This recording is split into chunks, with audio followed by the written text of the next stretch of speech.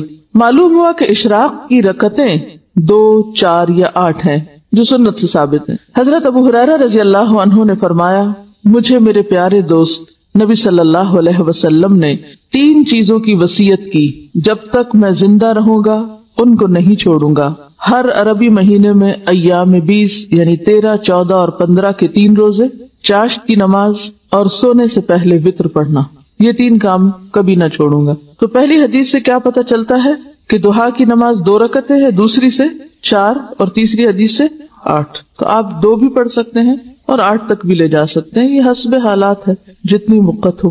حضرت ابو ہریرہ رضی اللہ تعالیٰ عنہ کی مصروفیت کچھ اور طرح کی تھی، تو تہجد کے لیے نہیں اٹھ سکتے تھے، تو وہ سونے سے پہلے پڑھ لیتے تھے. سب کے لیے ہو سکتا ہے. اگر آپ تہجد پڑھنا چاہتے ہیں تو پھر تو آپ صبح ہی پڑھیں گے، وہ تو الگ مسئلہ ہے. اصل میں یہ اشراق چاشت ایک ہی ہے، اگر ذرا پہلے پڑھ لیں تو اشراق ہے، تھوڑا دیر سے کریں تو چاشت ہے.